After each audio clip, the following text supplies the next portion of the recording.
Antes de tudo, vos entreguei o que também recebi, que Cristo morreu pelos nossos pecados, que Cristo,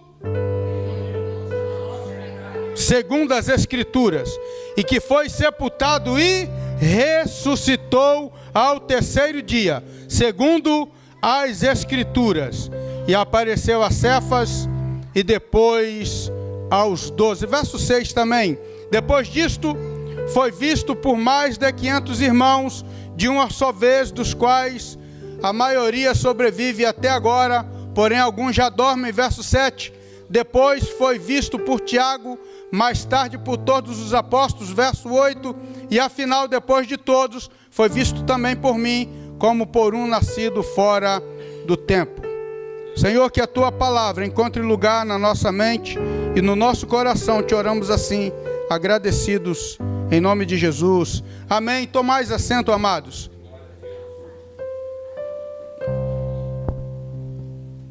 Nenhum de nós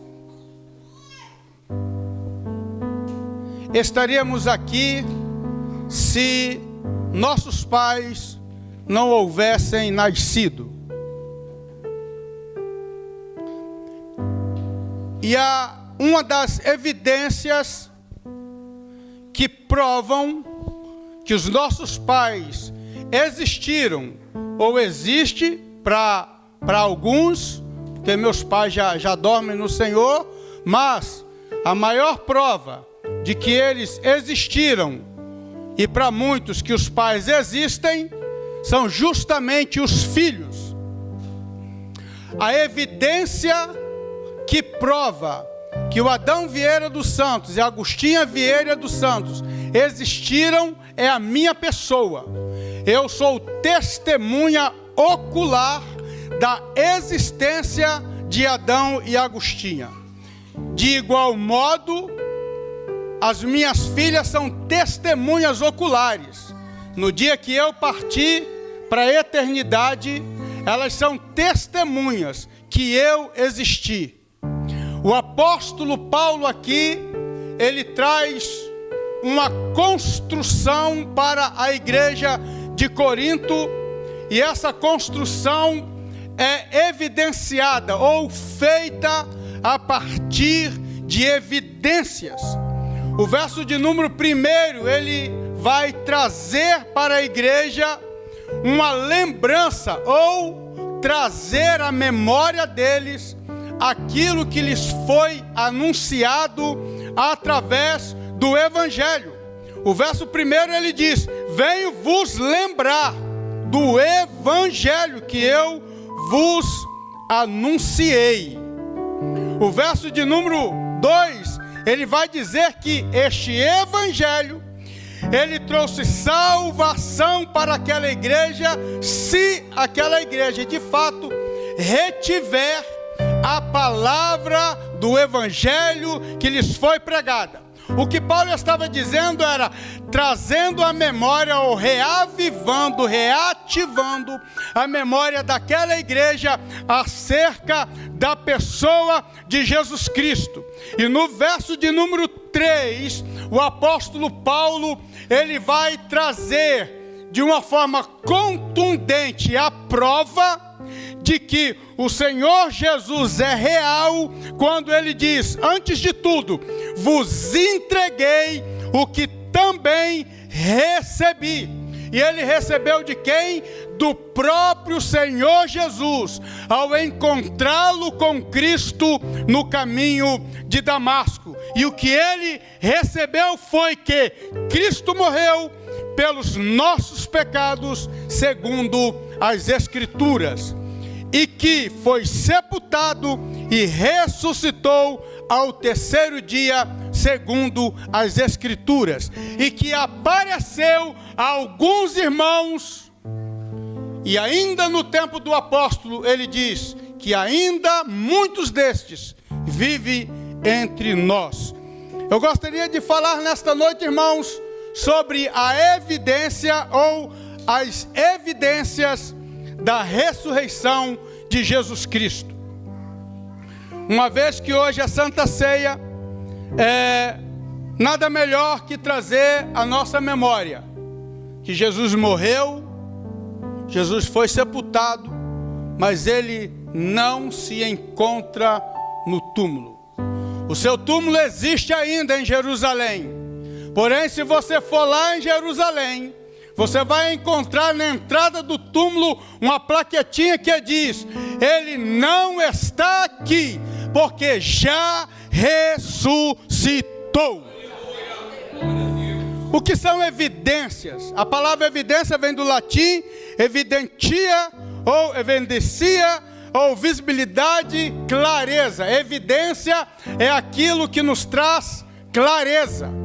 Evidência é aquilo que é visível e palpável.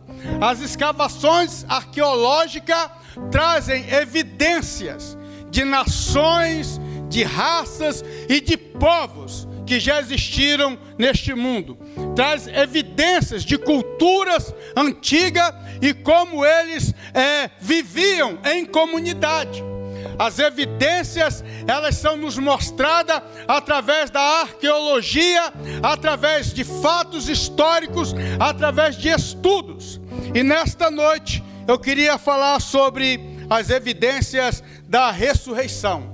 Evidência é aquilo que serve para demonstrar a nós e esclarecer-nos um fato, uma causa ou uma verdade. Evidências históricas, evidências e estatísticas. Toda evidência é uma prova real daquilo que existe ou existiu. Tudo o que se refere à vida humana, queridos, se faz necessário de documentação. A primeira evidência de que eu tive pais e que eles se chamaram Adão e Augustinha é porque eu sou testemunha.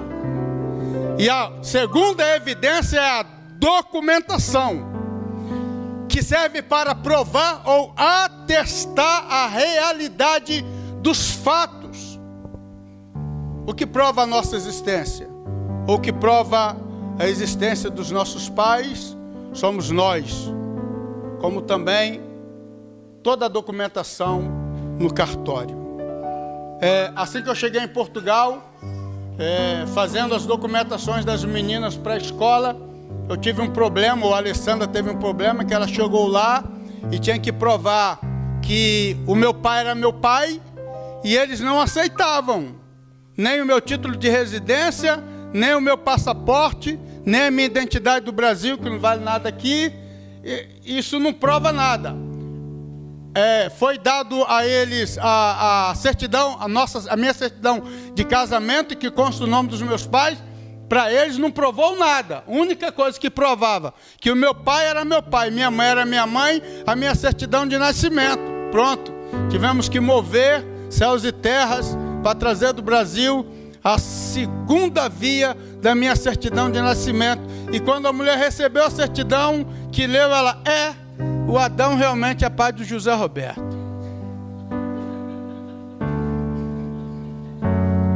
Aquele documento evidenciava que eu era filho do Adão e que o Adão era meu pai. Os documentos, eles servem para provar de forma física ou jurídica. São evidências que dão a sustentabilidade aos questionamentos dos fatos. Se o capítulo 12 da carta de Paulo aos Coríntios é o capítulo dos dons, e o capítulo 13 é o capítulo do amor, o capítulo 14 nos fala da grandeza do dom da profecia, como também da ordem do culto. O capítulo 15, no entanto, é o capítulo das evidências da ressurreição. Eu quero me prender neste texto, mais preciso nos versos 3, 4 e 5. Esses versículos, meus irmãos, apresentam a essência da pregação de Paulo, como toda a doutrinação da igreja primitiva, e é essencial para mim e para você. Por isso uma mensagem de reflexão, uma mensagem para lembrar-nos do Evangelho. Paulo, ele introduz este capítulo dizendo: irmãos, venho lembrar-vos do Evangelho que vos anunciei. Meus irmãos, eu venho lembrar-vos a vocês nesta noite que Jesus morreu pelos nossos pecados, porém, ele não permanece cravado na cruz. Ele foi sepultado, porém, ele não permanece no túmulo, porque ele ressuscitou.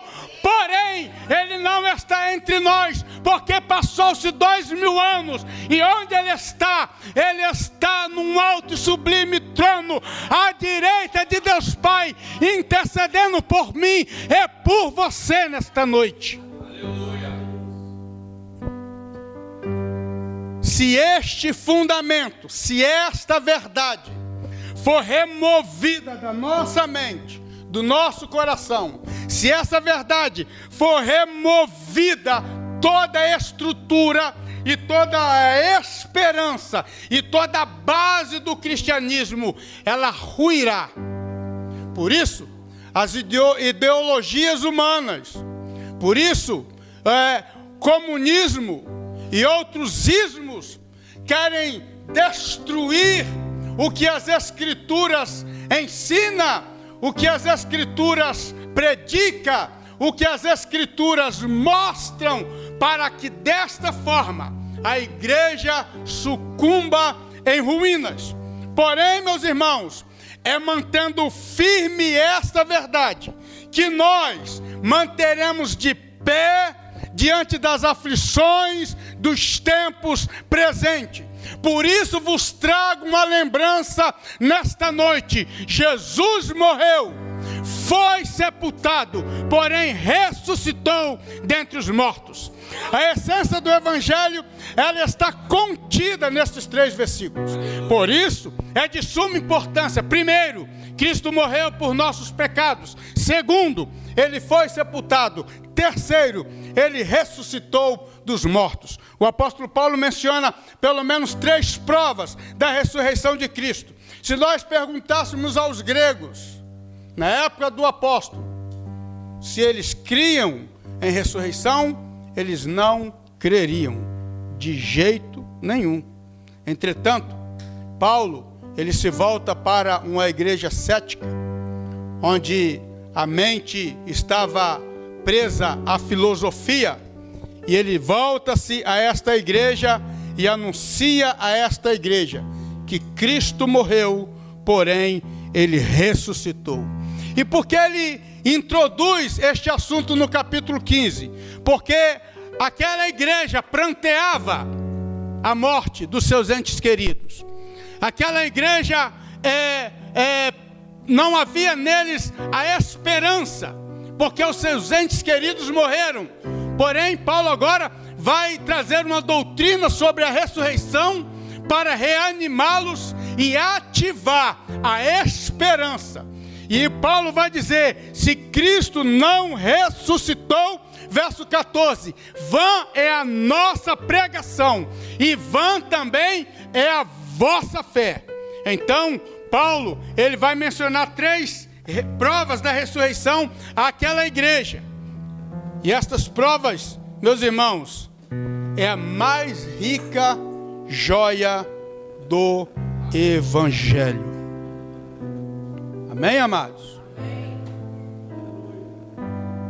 É a mais rica joia do Evangelho. Vamos lá? Em primeiro lugar, esta mensagem, eu separei ela em 3 partes. E em primeiro lugar,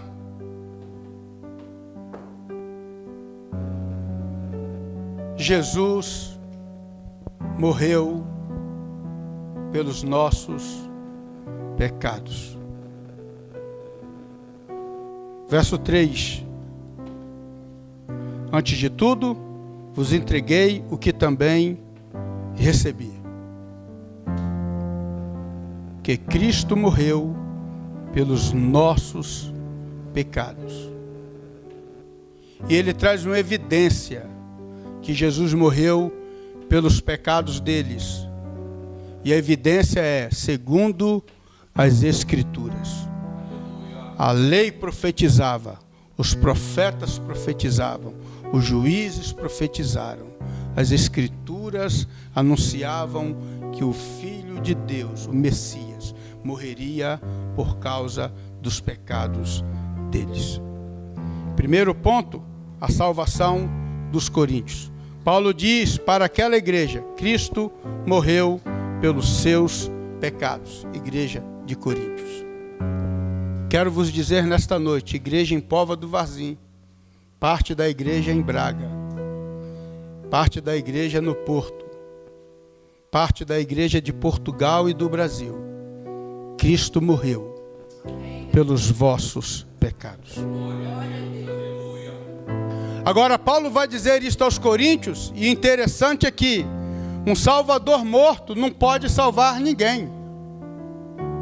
Ele vai dizer que Cristo morreu. Então, se ele está morto, qual é a esperança?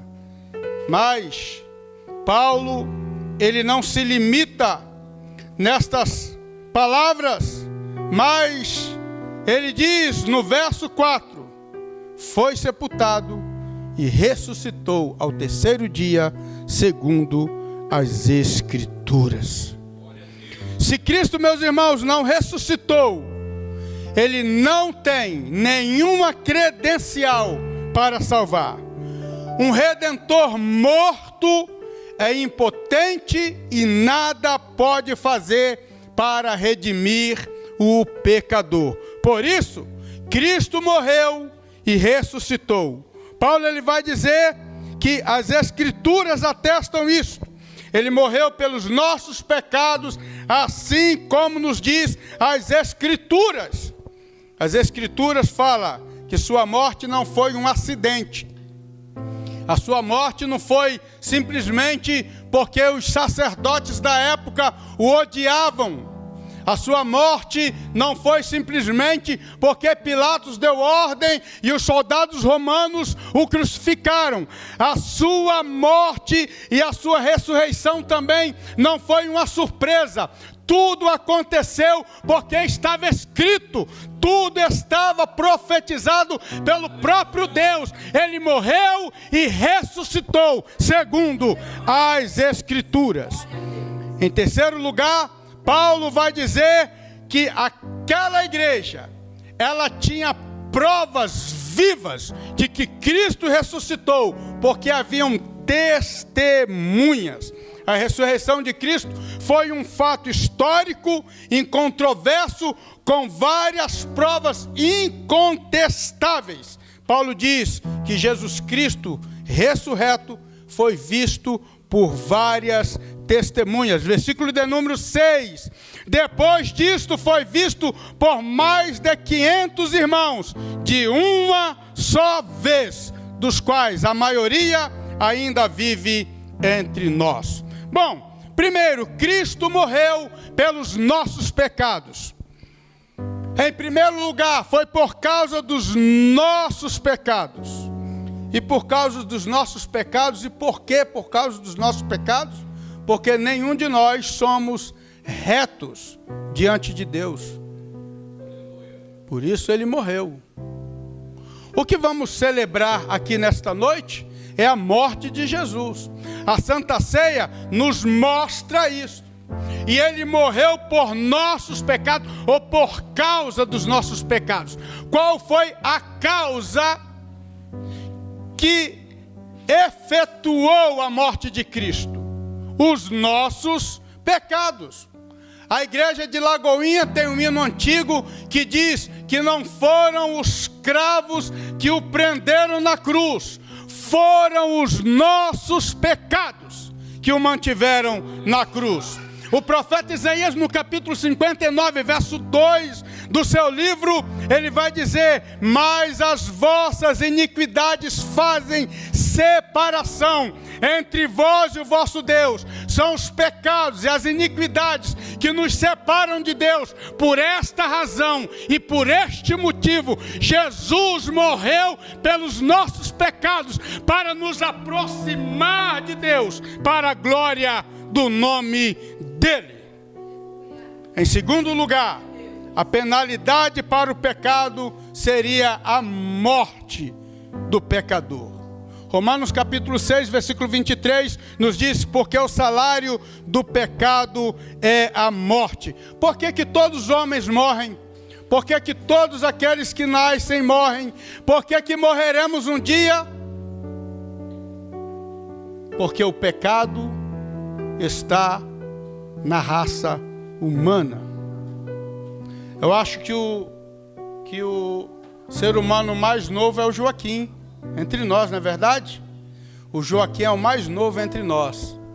E quero vos lembrar, meus irmãos, uma coisa que é muito prazerosa, é muito alegre, é muito feliz. É algo assim que, pelo menos, a mim tem que me fazer saltar de alegria. Daqui a 30 anos, meus irmãos, eu estou completando 57 anos hoje.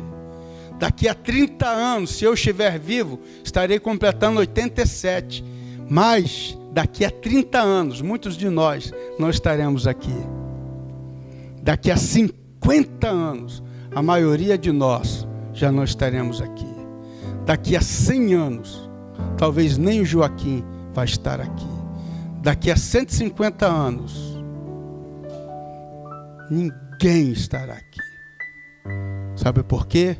Porque todos morreremos. E o que nos leva à morte? O pecado. Apenas a morte de alguém sem pecado poderia expiar o pecado. Somente a morte de alguém poderia aniquilar a ação do pecado no homem. Porque a penalidade para o pecado é a morte do pecador. E somente alguém sem pecado poderia resgatar o homem no seu pecado. A morte, amados, ela é muito notória a partir do Gênesis capítulo 3, versículo 21. Gênesis capítulo 3, versículo 21, a Bíblia nos diz que Deus fez túnicas ou vestes de pele de um animal e vestiu Adão e Eva. O texto não diz que Deus criou uma veste de peles, mas ele fez da pele de um animal vestes para Adão e Eva. A morte a partir do verso 21 do capítulo 3 do Gênesis. Sacrifícios de animais a partir de Gênesis capítulo 4, versículo 3 ao 5, quando Caim oferece a Deus ofertas do seu trabalho, do campo, dos frutos da terra. Abel viu a ação do seu irmão e viu que era muito bonita aquela ação. Ele também ofereceu, mas ele ofereceu o primogênito, a primícia do seu rebanho. E ao oferecer, Gênesis capítulo 4, versículo de número 5, o texto nos diz assim, versículo 4, o texto nos diz assim: Abel, por sua vez, ofereceu as primícias e a gordura do seu rebanho. Como é que ele ofereceu a gordura? Ele teve que matar o cordeirinho, tirar a gordura e apresentar a Deus. Então a morte é algo muito natural a partir do pecado, da desobediência de Adão e Eva. Posteriormente, o sacrifício foi instituído como um ritual, sacrifício de animais em todo o Velho Testamento, que era eficaz, porém, por um curto período de tempo, porque todos os anos, uma vez por ano, o sumo sacerdote tinha que entrar no Santo dos Santos e oferecer sacrifício por ele, para que ele não morresse lá dentro, e depois por toda a nação, para que Deus aplacasse a sua ira. Aleluia. Durava pouco tempo, Entretanto, era necessário que o humano morresse para expiar o pecado do homem. Quando lemos Gênesis capítulo 22, dos versos 11 ao 14, quando Abraão leva Isaque para ser sacrificado, e quando ele levanta o cutelo para sacrificar o seu filho, o anjo brada do céu dizendo: não estenda as mãos contra o menino, porque sei que tu temes a Deus, não faças tal coisa, porque o sacrifício de Isaque não poderia apagar pecado de ninguém. E Abraão, quando olha ao lado, ele vê um cordeiro preso, e agora nos arbustos ele sacrifica aquele cordeiro para a glória de Deus. A morte de Isaque não beneficiaria ninguém, já que Isaque era um pecador como todos nós. No entanto, a morte de Jesus era o único sacrifício salvador, pois ele não tinha pecado. 2 Coríntios capítulo 5, versículo 21 nos diz: aquele que não conheceu, eu conheci, conheço, você conheceu e conhece, mas ele não conheceu pecado antes. Ele o fez pecado por nós, para que nele nós fôssemos feitos justiça de Deus. Somente através de Jesus o homem é justificado, se torna justo diante de Deus. Cristo então morreu pelos nossos pecados, segundo Paulo, segundo as Escrituras. A Bíblia nos diz que o levaram ao Gólgota. Ali o crucificaram. E a hora terceira, quando o crucificaram, Jesus dá um brado na hora nona e expira. Ele morre. Ele entrega o seu espírito ao Pai. Mas é bem notável lembrar-vos que Jesus estava crucificado, sentindo dores por asfixiação, dores por causa dos flagelos no seu corpo. Ele erguia o seu corpo para respirar e depois soltava o seu corpo por tamanhas dores. Porém, a sua mente e o seu espírito estavam em paz. É bem lembrar que Jesus, preso naquela cruz, em agonias terríveis, a sua mente e o seu espírito estavam sãs. E estava tão sã que o texto nos diz: e vendo Jesus que tudo já havia se cumprido e que não faltava mais nada para se cumprir, toda a Escritura a seu respeito havia se cumprido, ele ergue os olhos aos céus e diz: Pai, em tuas mãos entrego o meu espírito, tudo está consumado, tetelestai. E expira. É bom notar que Paulo não nos diz que Cristo foi morto, segundo as Escrituras. O texto nos diz, no verso 3, Paulo não diz que Cristo foi morto. Paulo não diz que mataram Jesus, segundo as Escrituras. Mas Paulo diz que Cristo morreu. E quando diz que Cristo morreu, Paulo está dizendo que Cristo se deu, segundo as Escrituras. Ele deu-se por mim, ele deu-se por você, ele morreu, ele quis morrer, ele quis entregar a sua própria vida em favor de nós. Aleluia, Deus. Oh, glória. Deus de minha alma. A Bíblia nos diz que aquele centurião, comandante de 100 soldados romanos, que estava em frente dele, em frente da cruz, em frente do madeiro, ao ver que Jesus expirou, ele morreu muito rápido. Os crucificados ficavam dias até morrerem. até semanas, até morrerem. Ele morreu em 6 horas, ele morreu. E quando ele viu que Jesus havia morrido, o vento começou a soprar. Houve um grande tremor de terra. Rochas se fenderam. Aquele centurião diante da cruz ergue os olhos aos céus e diz: verdadeiramente este homem era o Filho de Deus. Verso de número 44 e 45 do Evangelho de Marcos, capítulo 15, nos diz que Pilatos, uma testemunha ocular, histórica, ele se admira de saber que Jesus já havia morrido, e tendo chamado centurião, aquele que testemunhou, aquele que viu com os próprios olhos, ele pergunta-lhe se havia de fato morrido Jesus. E após certificar-se, o texto nos diz, e após certificar-se pela informação do comandante, ele cede o corpo a José de Arimateia. Isto aqui, irmãos, são evidências de que Cristo morreu. Paulo, ele trata da ressurreição, mas o que seria a ressurreição? A ressurreição não teria o mínimo valor, o menor valor, se o Cristo não morresse. A ressurreição só tem peso de glória e valor eterno, porque ele morreu, mas não está morto.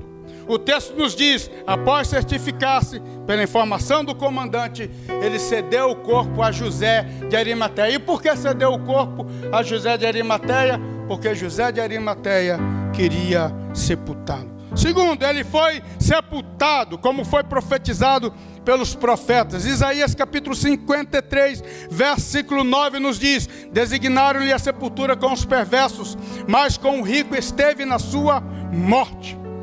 Foi por essa que é uma parte essencial do Evangelho. Ele morreu, foi sepultado, segundo as Escrituras. O profeta profetizou. Isto nos mostra que Jesus não é um mito. Ele foi um ser humano. E por que foi um ser humano? Porque ele morreu. Um ser humano que morreu de verdade. Ele morreu, foi sepultado. A Bíblia nos diz que José, tomando o corpo, envolveu em um pano limpo. Mateus capítulo 27, versículos 59 e 60. Envolveu em um pano limpo de linho e o depositou no seu túmulo novo, que fizeram abrir na rocha. E rolando uma grande pedra para a entrada do sepulcro, nos diz a Bíblia, José de Arimateia se retirou. Isto são evidências. Agora, o que precisava acontecer? A ressurreição. Jesus ressuscitou. Ele precisava se ressuscitar para que se cumprisse as Escrituras. Em terceiro lugar, a ressurreição segundo as Escrituras. Mas, antes de falar sobre a ressurreição de Jesus, o que as Escrituras falam sobre ressurreição? Você já parou para pensar nisso? A ressurreição, no âmbito generalizado, ela é ensinado nas Escrituras. Por exemplo, Isaías capítulo 26, versículo de número 19. O profeta diz: os vossos mortos e também o meu cadáver viverão e ressuscitarão. O profeta continua: despertai e exultai, os que habitais no pó, porque o teu orvalho, ó Deus, será como o orvalho da vida, e a terra dará à luz os seus mortos. Os vossos mortos e também o meu cadáver viverão e ressuscitarão, disse o profeta. No Antigo Testamento eles já criam na ressurreição dos mortos. O profeta Isaías não está falando de ressuscitação, ele está falando de ressurreição. Há uma grande diferença entre ressurreição e ressuscitação. O único que ressuscitou foi Jesus. A única ressurreição foi a de Jesus. Todos os que morreram e voltaram à vida, eles foram ressuscitados, ou seja, eles passaram por um processo de ressuscitação, porque voltaram a morrer. Mas ressurreição, somente Jesus, porque Ele é a primícia dos que dormem. Jesus ressuscitou e permanece vivo. A Bíblia nos diz que Eliseu morreu, e um soldado na guerra morreu, e o seu corpo rolou e tocou nos ossos de Eliseu. E aquele moço levantou-se novamente à vida. Ele foi ressuscitado. Ele recebeu uma ressuscitação, porque ele voltou a morrer. Lázaro morreu e ressuscitou? Não, ele foi ressuscitado, porque ele voltou a morrer. O filho da viúva de Naim, ele não ressuscitou, ele foi ressuscitado, porque voltou a morrer. Jesus é o único que ressuscitou, porque ele está vivo, ele não morreu. Há uma grande diferença. Por isso o profeta vai dizer que o meu cadáver viverão e ressuscitarão. E essa ressurreição aqui é uma ressurreição para a vida eterna. Daniel capítulo 12, versículo 2 nos diz: muitos dos que dormem no pó da terra ressuscitarão, uns para a vida eterna e outros para a vergonha e horror eterno. Esta referência de Daniel, ela está ligada, ou ela faz uma correspondência com Isaías. Volta lá, Sofia, capítulo 26, versículo 14. Olha o que diz o versículo 14 do profeta Isaías. Deixa eu ver se consigo ler aqui. Agora eles estão mortos, não viverão, mas são sombras, não ressuscitarão. Tu, pois, os castigastes e os conduzistes à destruição, apagastes por completo a lembrança de seus nomes. Volta, deixa o texto aí. Agora eles estão mortos e não viverão mais, são sombras, e sombras não ressuscitam. O que o profeta Isaías está falando aqui no versículo 14, se você for ver um verso antes, ele está falando daqueles que subjugavam o povo, daqueles que oprimiam os povos. Estes que oprimiam morreram e não ressuscitarão. E por que o texto de Daniel 12:2 faz uma correspondência a este verso?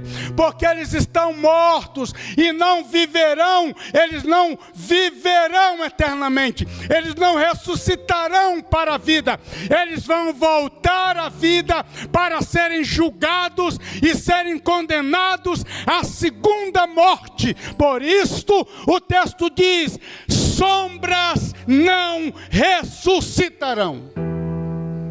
Porém eu e você temos a esperança da ressurreição, porque fomos comprados, lavados, purificados, redimidos, perdoados pelo sangue de Jesus, pelo Cristo que morreu, foi sepultado e ressuscitou ao terceiro dia. O Salmo de número 16, versículo 9 ao 11, eu estou correndo aqui, nos diz assim, é um salmo messiânico, uma profecia acerca de Jesus, Davi dizendo: alegre-se, pois, o meu coração, o meu espírito exulta, até o meu corpo repousará seguro, pois não deixarás a minha alma na morte, nem permitirás que o teu santo veja corrupção. Tu me farás ver os caminhos da vida. Este texto se refere à ressurreição de Jesus. E o Senhor Jesus, ele usa o sinal de Jonas para falar da sua ressurreição. Quando alguém disse para ele assim: que sinal tu nos dá de que tu és o Filho de Deus? Assim como Jonas esteve 3 dias e 3 noites no ventre, no coração, no ventre da terra, eu, Filho do homem, estará 3 dias e 3 noites no ventre, no coração da terra. Mas ao terceiro dia eu me levantarei e ressuscitarei. Aleluia! Aleluia, aleluia. E o apóstolo Paulo, no versículo de número 5, ele vai falar sobre a aparição. Diga comigo. A aparição é uma evidência, porque ele aparece para quem tem olhos para ver. É uma evidência visível. Ele aparece às mulheres. Lucas capítulo 24, versículo 22 ao 24, os discípulos no caminho de Emaús vai dizer para o próprio Jesus, sem saber que era Jesus, que ele apareceu para as mulheres quando elas foram no túmulo. E as mulheres disseram: ele nos apareceu e ele não está mais no túmulo, ele está vivo. Os discípulos no caminho de Emaús falam sobre esta aparição. Paulo, ele vai dizer que ele aparece para Cefas, que é Pedro. Verso 5, apareceu a Cefas. E depois aos 12. Ele, quando aparece para Pedro, Pedro fica maravilhado, porque foi o discípulo que o negou. Ele aparece aos 12, quando ele entra naquela casa. A Bíblia nos diz que estavam tudo fechado, e Jesus entra e se apresenta diante deles e diz: paz seja convosco. Ele aparece a mais de 500 irmãos, dos quais a maioria vive. É o texto que nós lemos, versículo 6 do capítulo 15. Paulo vai dizer também que ele aparece a Tiago, versículo 7, depois, mais tarde, a todos os apóstolos. E no verso 8, Paulo vai dizer: e por fim, ele aparece a mim, o menor dos discípulos, aquele que foi nascido fora do tempo. Agora, eu estou encerrando, e é bom lembrar-vos que o capítulo 24, dos versículos 13 ao 35, quando relata o fato daqueles discípulos que caminhavam para Emaús, há fatos interessantes aqui que evidenciam a ressurreição de Jesus. Primeiro fato, eu resumi aqui, o verso 13 começa dizendo que iam 2 deles a Emaús. Lucas registra que haviam 2 discípulos que caminhavam para Emaús. E enquanto eles iam caminhando, eles iam falando a respeito de Jesus, falando entre eles, e de repente, o texto nos diz que o mesmo, olha, o texto diz assim, ó, e o mesmo Jesus se aproximou e ia com eles. Não foi um outro Jesus, foi o mesmo que foi crucificado, foi o mesmo que foi cravado no madeiro, foi o mesmo que foi sepultado, foi o mesmo que esteve 3 dias no túmulo. Aquele mesmo Jesus se aproxima e ia com eles. E um outro fato interessante é que um dos discípulos se chamava Cleopas. E isto é uma evidência incontestável, porque aquele discípulo tinha nome, ele existia. E por fim, ele aparece a Paulo. Meus irmãos, convido o Alex aqui para cantar um louvor e concluo esta mensagem. E concluo citando o verso 14 do capítulo 15. E se Cristo não ressuscitou, é vã a nossa pregação e vã a vossa fé. Pode começar, filha. Quero que você cite comigo o texto.